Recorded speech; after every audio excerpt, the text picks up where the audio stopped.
Hello दोस्तों, आत्ममंथन stenography में आपका हार्दिक स्वागत है।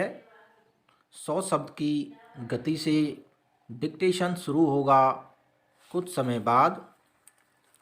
अगर आप इस डिक्टेशन का पीडीएफ प्राप्त करना चाहते हैं तो हमारे टेलीग्राम ग्रुप से जुड़ सकते हैं, जिसका लिंक वीडियो की डिस्क्रिप्शन में है।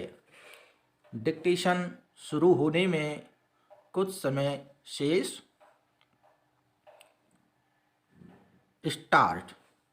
मनुष्य के भीतर यदि दृढ़ विश्वास हो और समझौतावादी प्रवृत्ति, ईर्ष्या और द्वेष रहित हो तो रोग, विनाश या असफलता उसके इर्द गिर्द भी दिखाई नहीं देती।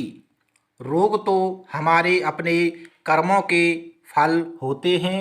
क्रोध, चिंता, लोभ आदि दुर्गुणों सहित होने पर कोई भी मनुष्य स्वस्थ रहने की कल्पना भी नहीं कर सकता। स्वास्थ्य लाभ के लिए सुव्यवस्थित मानसिकता और उच्च विचार, प्रसन्न चित्त और सदाशयता को होना बहुत ही आवश्यक होता है। ईर्ष्या, संशय, चिंता, घृणा और स्वार्थ भावना न हो तो सभी विकास पर आप दूर हो जाते हैं और मनुष्य निर्विकार हो जाता है। एक स्वस्थ और निर्विकार मनुष्य ही व्यक्तिगत, पारिवारिक, सामाजिक, राज्यीय या राष्ट्रीय विकास सफलता में भागीदार बन सकता है। मनुष्य की यथाशीघ्र इस बात की जानकारी मिल जानी चाहिए कि उसकी असफलताओं, बीमारियों और रोगों का कारण उसकी अपनी भूल है। रोग, बीमारी या असफलता उनके पास आते हैं जो उन्हें बुलावा देता है। शारीरिक पीड़ाओं और वेदनाओं से मुक्त रखने के लिए मनुष्य को अपनी मानसिक स्थिति व्यवस्थित रखनी पड़ती है और अपने विचारों में उच्चता के साथ साथ संगतता लानी पड़ती है। यदि मनुष्य हमेशा प्रसन्नचित्त रहे, अपने हित के साथ साथ दूसरों के हित का विचार रखे, जीवन में सदाशयता रखे और अपने को दुष्कर्मों तथा दुर्भावनाओं से दूर रखे, तो उसे किसी स्वास्थ्य सेवा या औषधीय चिकित्सा की जरूरत ही नहीं महसूस होगी। जो मनुष्य सभी आकुलताओं और चिंताओं से मुक्त होकर अपना कर्म शांतिपूर्ण और व्यवस्थित ढंग से करता है, वह उस व्यक्ति की अपेक्षा अवश्य ही ज़्यादा ठोस कर्म करेगा जो हमेशा आकुलता के साथ और हड़बड़ी में कार्य करते हैं। व्यवस्थित ढंग से कार्य करने से मनुष्य का स्वास्थ्य हमेशा सम्यक बना रहता है। सम्यक स्वास्थ्य और सफलता सहगामी हैं। मनुष्य के भीतर एक ऐसा बल होता है जो हर काम को संभव बनाता है और वह बल है विश्वास का बल। यदि मनुष्य किसी कार्य को करना चाहता है और उस पर अग्रसर होता है तो उसकी सफलता के लिए उसमें दृढ़ विश्वास का होना आवश्यक है। विश्वास वह अदृश्य शक्ति है जो किसी भी मनुष्य के विकास के क्रम में संजीवनी बूटी का काम करता है, प्राण का संचार करता है। विश्वास के कारण ही मनुष्य किसी कार्य की सफलता की आशा करता है।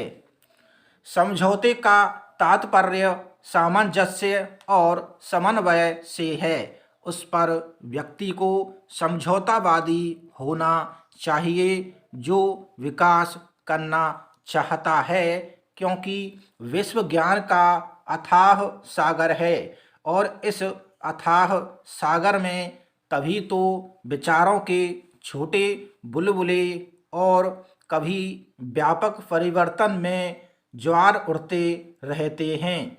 ऐसे में जो व्यक्ति बुलबुलों और ज्वारों के साथ समझौता करते हुए चलता है वह विकास के चरम पर पहुंच जाता है और जो समझौता नहीं करना चाहता वह इन बुलबुलों और ज्वारों में विलुप्त हो जाता है या फिर अलग थलग पड़ जाता है। एक स्वस्थ शरीर में ही स्वस्थ मस्तिष्क का निवास करता है।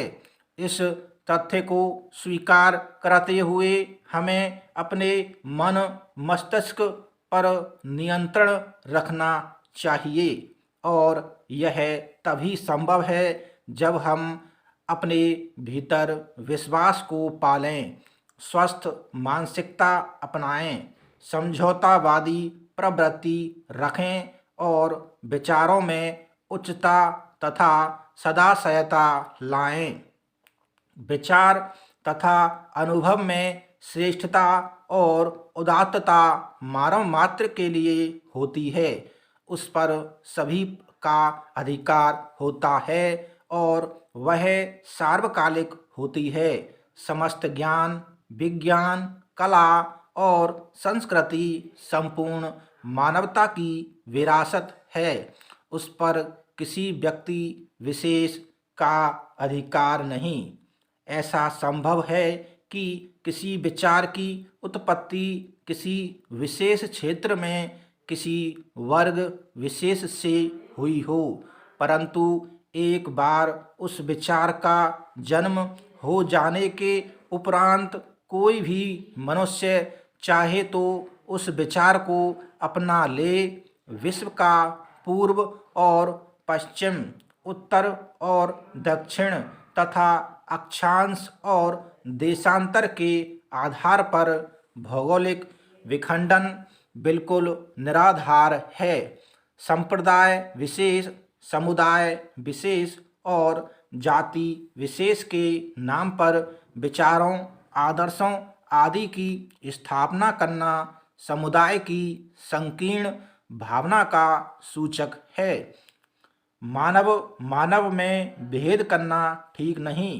प्रकृति ने प्रत्येक मानव को समान आकार, प्रकार और मस्तिष्क दिए हैं। वह चाहे जिस तरह उसका उपभोग कर ले।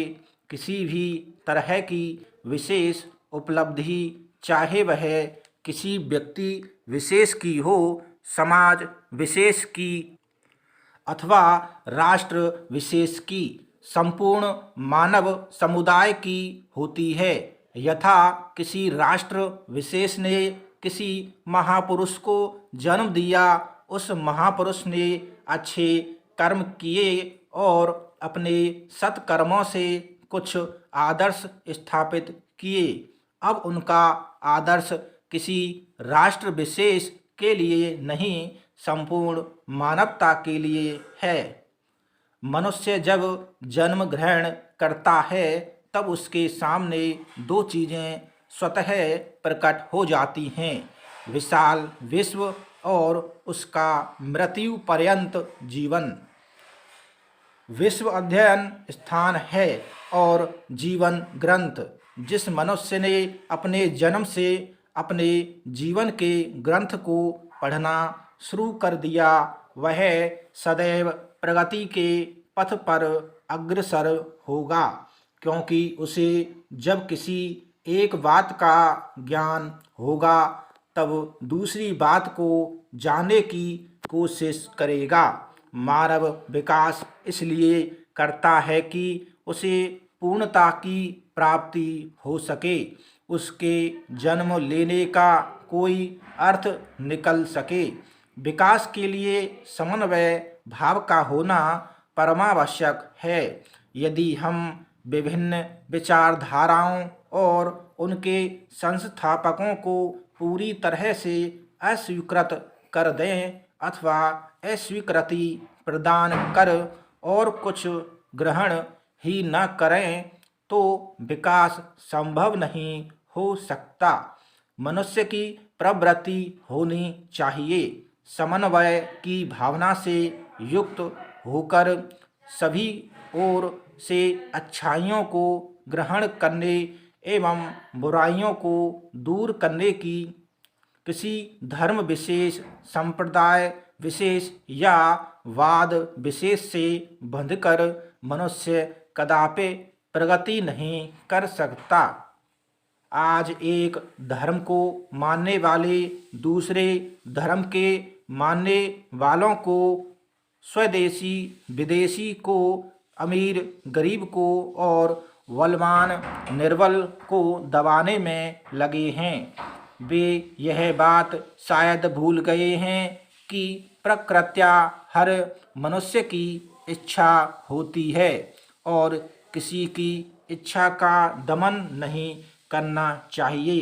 वह यह भूल जाता है कि उनमें भी स्वाभिमान है और उनमें भी जीवन को सुखपूर्वक जीने की लालसा है।